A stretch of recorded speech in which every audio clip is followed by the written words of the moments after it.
Let's do some Q&A. We still have about half an hour for a Q&A session. You can ask me to clarify something if it didn't make sense to you. Something in the video, what was going on, why it was going on, how I got started, jail stories, whatever you want. I'm here to please. Somebody popped up back there first. So, for let's say I did want to become a vegetarian, price range for a week amount of food versus somebody who eats meat and goes to Walmart or Target or Kroger, to the grocery stores that aren't generally pushed towards vegetarians or vegans. What would be the difference in price? It's going to be cheaper. There's a big myth out there that it's more expensive to be veg, and let me explain this in a couple different ways. Now, first of all, the cheapest things on the market are cruelty-free and vegan. Rice, beans, lentils, pastas, things like that. Keep in mind, this is why poor people, impoverished people around the world, they're vegetarians. Eating meat is a luxury. It's only cheap in America because we subsidize the hell out of it. And I want you to put one thing into the equation that nobody ever wants to put into the equation. Health. Pharmaceuticals, hospital visits, doctor visits, all these pills, all the vitamins, healthcare. That stuff was not created for vegans. Those are meat-eating creations. I'm about to turn 40 in August. I have no healthcare. I take no vitamins. I see no doctor. I don't need to. I eat properly and I exercise. So if you put health into the equation, meat eating is the most expensive diet out there for sure. Also keep in mind, if you do buy processed foods, vegan or non-vegan, you always pay a little extra. If you pay Turtle Island Foods to make you a tofurkey, if you pay Lean Cuisine to make you some kind of meat dish, it's a little more pricier because somebody did it for you. So you can also, if you're really good in the kitchen, make this stuff on your own. I got a recipe section online. I also have a restaurant section and a grocery section too. So you can always look up that stuff. You can contact me, ask me, how do I make this favorite recipe of yours? I will track it down. My girlfriend too is a wonderful chef as well. So keep all those things into the equation. Let me say one more too. If you eat out, whether you eat meat or you're vegan, it's always a little more pricier too. So don't blame it on, I went to this vegan restaurant and it was pricey. Outback Steakhouse isn't so cheap either.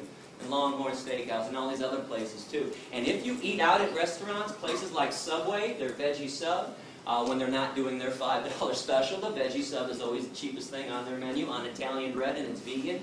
If you go to Taco Bell, get a bean burrito without the cheese, you want to talk about dirt cheap, 99 cents. And I bring this up because students try to do this with me all the time. Gary, I understand what you're saying, but I'm broke. I'm a college student, only got $1, gotta go to McDonald's. Well, you can do the same nasty shit at Taco Bell too, okay? And I say nasty shit because if you're eating McDonald's, don't tell me you're eating for taste. Yes, sir? So how do you get the same meat taste for a vegan meal without using meat? Yeah, if you use the right combinations of vegetables and spices, you'd be amazed what you can mimic. For instance, there's a lot of mock fish that's out there. I was talked about the shrimp from that company. If you go to a website called Veggie World, V-E-G-I-E, 1G, veggieworld.com, they got fake lobster, they got cod, they got salmon, any fish product you're looking for, they use seaweed. Seaweed gives it a fishy smell and a fishy taste. You've all had a good portobello mushroom at some time too. If you hook up a portobello mushroom on the grill, it tastes awfully steaky. So they use mushrooms when they want to get a beef flavor too. The woman that runs my recipe section, Amy Ball, one of the best chefs that nobody knows about. I was passing through San Francisco a few years ago, and one of my perks for traveling is that I get to eat all over the country, and I know what's vegan, what's out there, so I stopped by her house, and she says, you want a vegan hard-boiled egg here? Actually, she didn't say vegan. You want a hard-boiled egg? I said, are you kidding me? You got a vegan hard-boiled egg? What do you mean? There are no vegan hard-boiled eggs. She goes, I got one for you. She takes an avocado, slices it in half, takes half of it out. Think of an avocado. Think of a yolk that's been hard-boiled. The same texture. One's yellow, one's green.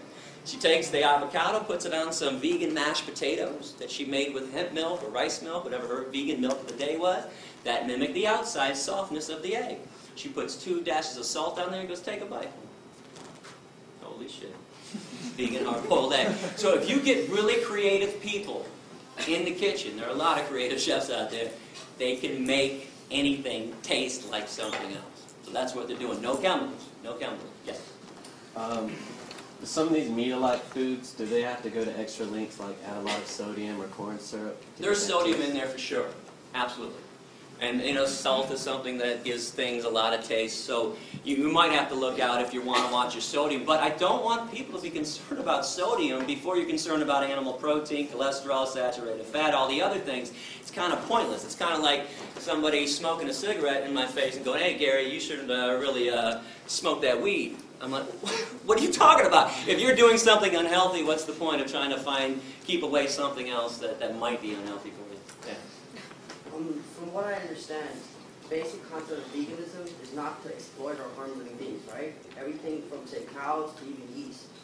But what about, say, if you have to deal with parasites, bacterial infections, diseases from that? How do you go about treating yourself? Yeah, self-defense is an acceptable form of protecting yourself. That's understandable, but say as a doctor in your profession, you have to go in there and you have to kill living beings. Kill what, bacteria? Yeah. So are you founder of People for the Ethical Treatment of Bacteria?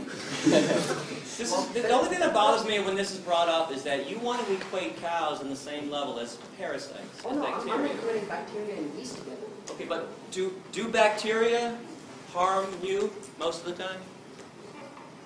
When they do, they're harmful. You have a right to defend yourself and kill something that's harming you. Now let me explain this in a different way. If you and I were walking through the woods and a bear attacked you and jumped on you, do you really think I'd be like, huh, too bad, I'm vegan, man.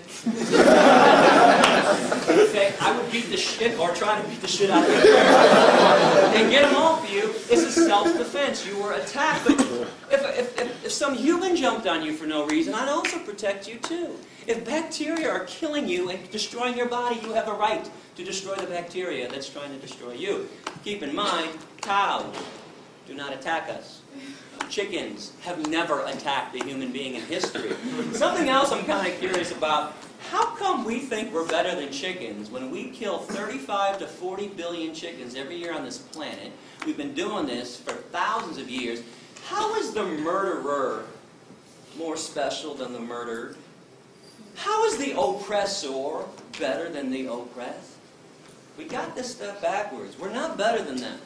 We're the ones attacking them. That makes us less important. That makes us worse. That makes us evil. Yes, sir. So, say the world population is at 8 billion now, and at least most of the United States is considered meat eaters, right? So, with only a certain population or portion of the world being devoted to farmland or places we can grow food, if it just seems to me that if most of the world went vegan, then it would. I mean, I know your quote on the 65% of the grain goes to meat products, but how would we support ourselves without meat products, I guess is what I'm trying to say, or eggs, or... Easily and wonderfully. Let me throw out some other stats. 95% of soy in America, that's animal feed. 80% of corn in America, animal feed. 70% of oats in America, that's animal feed. If we ate the stuff directly, do you know that 1 acre of land can yield 30,000 pounds of carrots, 40,000 pounds of potatoes, and 50,000 pounds of tomatoes? 1 acre of land can only give you 250 pounds of meat. Okay, we would be using less land, destroying less habitat if we just ate crops directly. Please go to the environment section on my website or go to a website called earthsave.org. Everybody gets fed. Here, let me throw this out there. Do you know the world's largest Feed the Hungry organization is called Food for Life Global? Please look them up online. When I found out about this group that solely uses vegetarian and vegan food to feed people 2 million meals per day, I found out about them about 10 years ago. I also found the second largest group on the planet doing Feed the Hungry stuff is Plenty. Plenty.org is their website. Both are vegetarian groups. Now, I sent a letter to both presidents saying, oh my God, this is wonderful. Finally, somebody realized you don't have to harm animals to help people. I got letters back that were almost identical. They said something like this: it's not that we do this for ethical reasons. We don't want to argue with you. We don't want to debate you on that. We do this because it's cheaper, And we feed 20 to 30 times the amount of people when we use vegetarian food than when groups use meat. Another question? Somebody up here? Right there? I agree with you in the vegetables and fruit and all that stuff is really good for you, but I guess would say processed soy is bad for you because it causes the body to generate extra estrogen. Well, here's something interesting on that. If estrogen is people's concern about soy, meat and cow's milk have twice the amount of estrogen that's found in soy. But let me break this down for you. So the estrogen that's found in soy is a phytoestrogen, P-H-Y-T-O, plant-based. Phytoestrogens cause no harm to the human body whatsoever. It's animal estrogens that drive the body crazy. But I got some good news for you. If you're really concerned about eating soy, you don't want to do it, don't do it. Eating soy does not mean that you can't be vegan or not eating it. There's wheat meat, or just get down to the nuts and bolts of veganism. Go fruits and vegetables, lentils and beans, and things like that. So you don't have to make soy part of your diet. And if you want to go to my website, I hope you do. I got a brand new section about all the myths out there about soy. A lot of them are being spread by Mr. Michael Pollan, The Omnivore's Dilemma. And by the way, what the hell is the dilemma?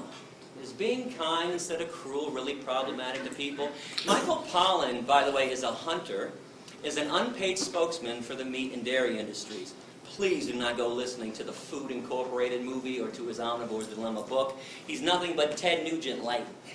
I was just wondering if you only bought products made in the U.S. because you're advocating like cruelty-free, but then what about like cruelty to other people in sweatshops? Do you only buy American? Oh yeah, nowadays you can look at the tag, and it's from Hemptown. I buy my stuff from vegan companies that pay a fair wage, and yeah, I don't do the Target stuff anymore, the Kohl's or anything like that.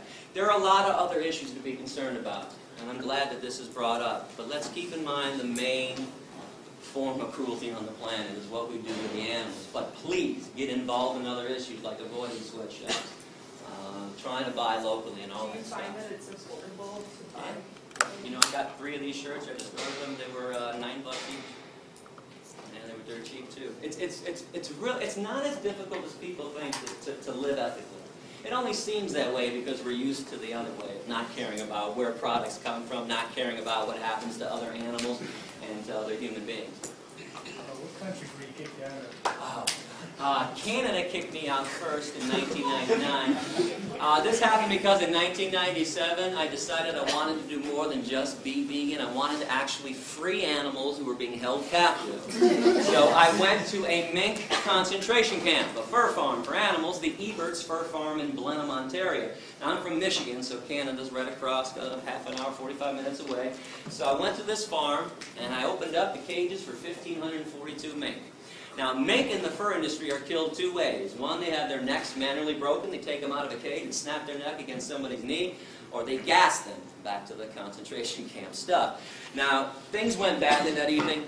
I was arrested, and quickly, 540 mink actually escaped that night. Holes were cut in the perimeter fence. There was a little dirt road. And then there were 600 acres of forest. That's all they had to do was get across the street, find a way out. Unfortunately, 1,000 mink never made it off the grounds. For that, they were doomed.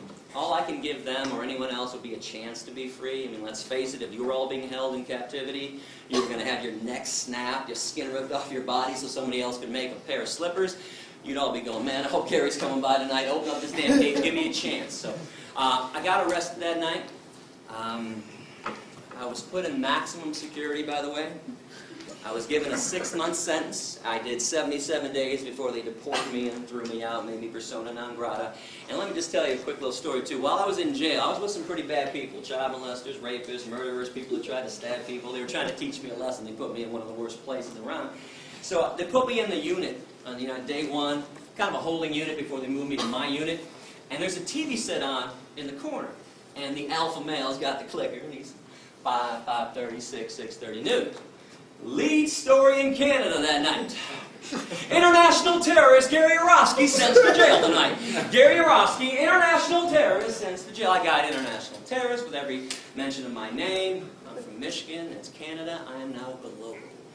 So, I don't know anybody on day 1. I'm standing in the back of the cell, and they're all huddled around the TV.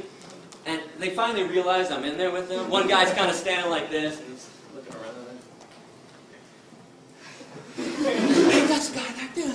It goes around, that's the guy back there. Now the alpha male gets in and walks up to me, pretty big guy. He's like, you an international terrorist? I said, yeah. So that's fine, man. You don't look like an international terrorist. I said, maybe it's because I'm the exact opposite of one. Here's what I did. I freed some mink. They're going to have their necks broken. Now, the first thing he said to me, I preached a lot in jail. First thing everybody said to me was, what the hell's a mink? It's like a big ferret isn't a rodent. And the next thing that was always said to me, this is not verbatim, but the intonation is verbatim. It went something like this. Wait a second. They put you in here with us? Because you freed some rats? And the emphasis was always on us. They knew they were back with us? I said, no, they put me in here with you because I also caused $2.1 million in damage to the mink farm and put the guy out of business permanently to this day, and we don't tolerate economic sabotage in our society. One more thing I want you to think about. When they first arrested me, they refused to give me bail. They thought I was going to bail out, go back to Michigan, and there's no extradition for mink liberation. So I had a 10-day bail hearing. I bring this up because I challenge anyone in this room. Find me a 10-day bail hearing for a rapist, a murderer, or a child molester. Won't do it, but the mink liberator gets 10 days. Now, on day 10, my attorney, Steve Rogan, found out that the same exact judge, Elaine Babcock, that had been denying me bail for 10 days, had just given a man from Michigan, 3 weeks earlier, $1,000 bail, second-degree criminal sexual conduct. Now, you know how judges can give when they don't want to hear something in their courtroom. Boy, she goes flush red, top of her voice. She goes, Steve, don't you dare bring that up in my courtroom. That's got nothing to do with this case, and you damn well know it. Now, I'm sitting over in the defendant's box. I can't talk to my attorney now. He's pacing, but in my head I'm going like, don't back down, don't back down, don't back down. So he's pacing and pacing. I'm like, come on, Steve. And 30 seconds later, he turns and he says, you know what, Your Honor? It's got everything to do with this case. My client tried to stop cruelty. And he wants to go to jail at this point and make a statement on behalf of the animals. You gave that guy from Michigan bail for sexually assaulting a woman, and you won't give my client bail? She looks at me for the first time in 10 days. And I was like, $10,000 bail. Now, agree or disagree with law breaking, and I hope you understand everybody that we all collectively admire. Dr. King, Gandhi, Rosa Parks, Henry David Thoreau, Jesus, we're all radical lawbreakers. Every single person on this planet that ever made substantive change was a radical lawbreaker. Even if for some reason you don't think that I should be breaking laws or that people should break laws, you can't tell me it should cost $1,000 to sexually assault a woman for bail and $10,000 to free some rats. Bottom line on this, sexually assaulting a woman doesn't affect the economy. And we just don't care about things that don't affect the root of all evil. Money. Question? A, what got you started, and B, what's the tattoo about? Tattoo is me with a mask on holding a bunny rabbit. And it says Presto et Persto, which is Latin for I stand in front and I stand firm. And it says ALF, Animal Liberation Front, which is a group that goes around. There's no membership, but anybody that goes around and liberates an animal or destroys a place of torture is considered an ALF member. What got me started was my stepdad is a clown in the Shrine Circus. Takes me backstage when I'm 23, and mind you, I got my blinders on too. I could care less about animals besides the dogs that are in my life, or if a chipmunk runs by me, I'm like, hey, look at the chipmunk. Right? But I'm like everybody else. I'm eating dead animals. I could care less about cows and pigs and what they're going through. And he invites me backstage and says, you want to come see the elephants? I'm like, hell yeah, I want to see the elephants. Are you kidding me? Can I bring Wendy with me too? My girlfriend at the time said, yeah, bring Wendy down. So Wendy and I go backstage. We're excited. We're like playfully pushing each other like, I'm first. We get back there and we just stop dead in our tracks. When you see cruelty in front of your face, you don't need somebody to explain it to you. I knew what I was seeing was evil. 3 elephants were lined up in chains, front left foot, back right foot, each of them, chained up to the cement floor of the warehouse of the Michigan State Fairground. I looked to the left, I saw a monkey screaming and grabbing the bars of his prison. I saw 2 tigers to the right of me pacing pathetically. And I turned to Wendy, pardon my language, but I'll tell you exactly what I said. I said, what the fuck is an elephant doing on 8 Mile and Woodward Avenue in Detroit in the first place? She said, I don't know. And we walked up face to face with these elephants. And if you pay attention to energy, and please don't think this is weird. We do this all the time, like with babies, with infants. They don't talk and communicate. But a baby starts crying. You thirsty? Oh, you're hungry? You need to be changed. You figure it out. Look at their eyes. Look at their movement. These elephants were swaying like this neurotically. Now, I'm no elephant expert, but I know that's not elephant behavior. I later found out that's a neurotic behavior every elephant gets in every circus because they're kept in chain. In the wild, elephants walk 20 to 50 miles a day. I looked into their eyes. I saw nothing but hopelessness and fear. And I knew something was wrong. So that got me thinking, where did my food come from? Where did my shoes come from? What really goes on in an animal research lab?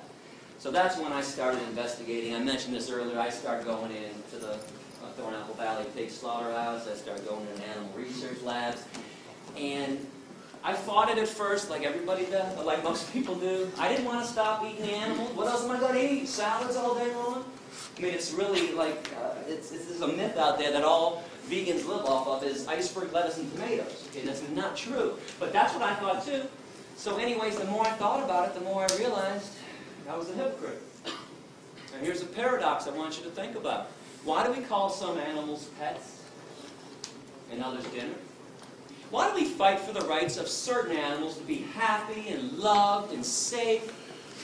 Dogs and cats in America. But others, hey, slice their beaks off. Those damn hens, slice them off, fully conscious. Those pigs, those piglets, rip their testicles out. Screw them. There's a major hypocrisy going on. You can see the choice that I made. All I can ask you to do is put your head on your pillow every night knowing that you are not responsible for premeditated acts of cruelty. Again, the world is tough enough for us, and especially for the animals. Do we have to make it worse by eating them? There is no need in this day and age to be consuming any animal product whatsoever. It's time to let it go. So I noticed when I came in here that you were not a member of PETA. Why was that? Full disclosure, 2002 to 2005 in November, PETA funded my tour. I was never a PETA employee. I took money from them as a sponsor, independent contractor. I take money from anybody to do good things with it. I don't think it's wrong to take evil money and do good things with it. Now, PETA pulled their funding from me in November of 2005 because they told me that education isn't important. Really? It's the only thing that ever made the world a better place, was teaching somebody else about why they shouldn't discriminate and harm somebody else. But bottom line with PETA, the corporation that is PETA, with their corporate headquarters in Norfolk, Virginia, I'm a money taker and not a money maker. I told you during the speech, and I meant it, I have never once charged a school for a lecture. I've never once charged a professor to pay me to come to their classes. I've never once passed around a collection plate to students. I do not believe you should have to pay to learn about the truth. Now, PETA, it cost me about $64 grand a year to do this tour. 35 to 40 is to travel, hotels, rental cars, food, gas. It's not cheap to live on the road 7.5 months a year. I take the rest so I can just live and pay my own bills, which is meager. It's a meager salary that I get for doing this. But in the end, the accountants came into PETA's headquarters, Ingrid Newkirk's offices. She's the founder and president of PETA, and said, you know, we've given Gary 64 grand for 3 years. That's $192,000. We also gave him $20,000 to put his speeches on DVD that he gave out for free to the students when he was supposed to charge them $10. When I first got these DVDs, people would always come up and say, hey, Gary, I want to share this with my boyfriend, my girlfriend, my dad, my sister, whatever. And I'd be like, oh, great, I got some DVDs at $10. And nearly every student would say, I'm broke, I'm a student, what do you mean $10? I'm like, oh, okay, here you go.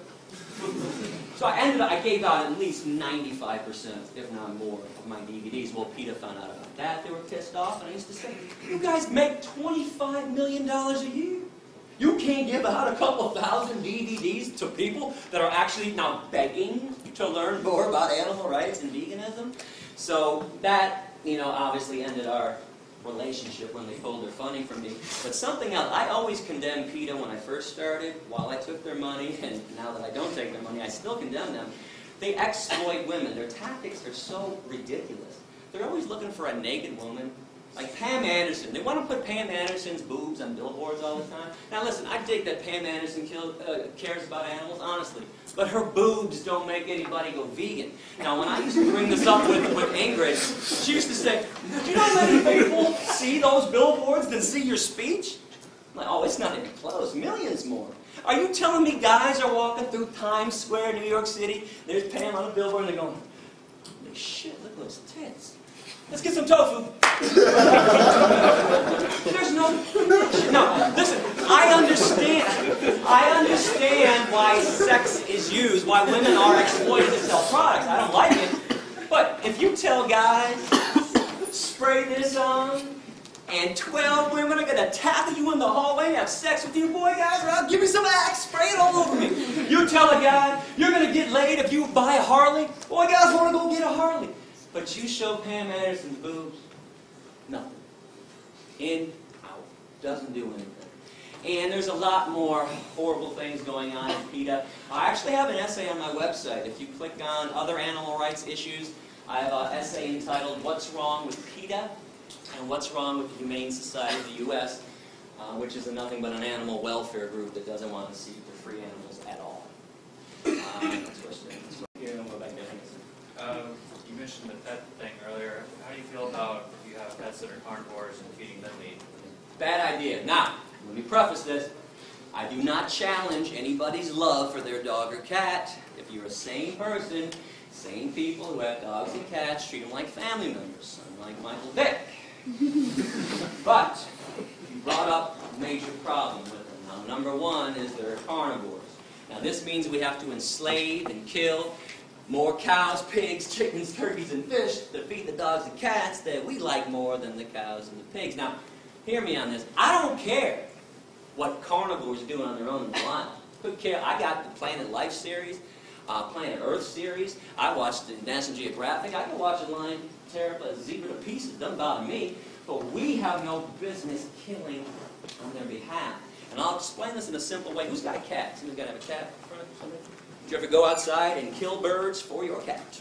No, it brings them back. Thank you. Cat does it on his own. Nobody kills a bird for their cat, but you pay people at the slaughterhouse to kill birds for science diet, ions, and all the other pet food. Just like we pay people to kill chickens and pigs for us, because most people can't shove a knife into somebody else's throat. So, bad idea to have carnivorous pets. Now, good news, in this day and age, there's vegan dog food and cat food.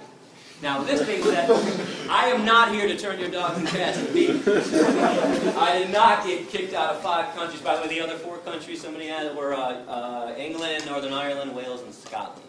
Even though I never set foot on their land ever, they preemptively threw me out because they didn't like my essays. But I did not get arrested 13 times to turn your dogs and cats into vegans. But if you knew what was in dog food and cat food, let me mention the other problem with having dogs and cats: we overbreed them.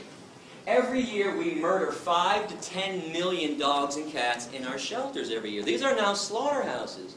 So there needs to be a moratorium, too, until every cage is empty. But those 5 to 10 million dogs and cats in shelters that we kill every year, raise your hand if you think they end up in a landfill. Wrong.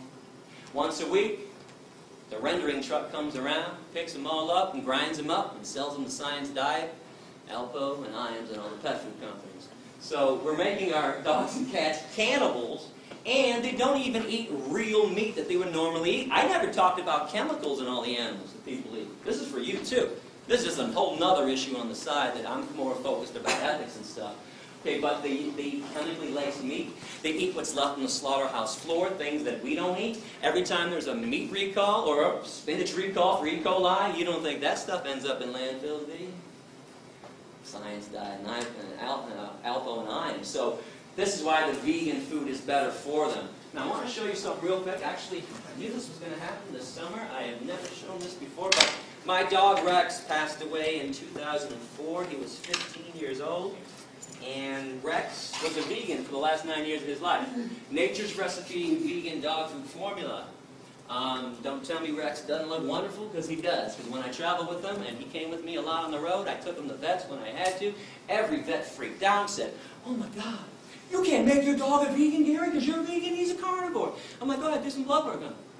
They'd all do blood work, call me 3 or 4 days later, say, "Mr. Urofsky, all the vets from the back room right now, we are astonished. Your dog is in the most amazing health we've ever seen." I said, "Yeah, that's because my dog doesn't eat garbage." And when I say the garbage too, when I was at Thornapple Valley for 6 weeks, every day I saw a truck pull into the lot. The side of the truck said, "Meat not fit for human consumption." I watched the truck go into the alleyway every day, took 3 garbage bins and dumped them out. The garbage bins. Right off to the pet food companies. Wasn't hard to track that down. So this is why that vegan stuff is better. Now the vegan cat food, by the way, is not on the market. You've got to go online. I think vegancats.com or evolution.com. But vegan dog food is at every pet food store that I've seen. It's called Nature's Recipe. Question? Oh, I'm sorry. I think we're out of time. You know what? Thank you very much for listening. I appreciate it.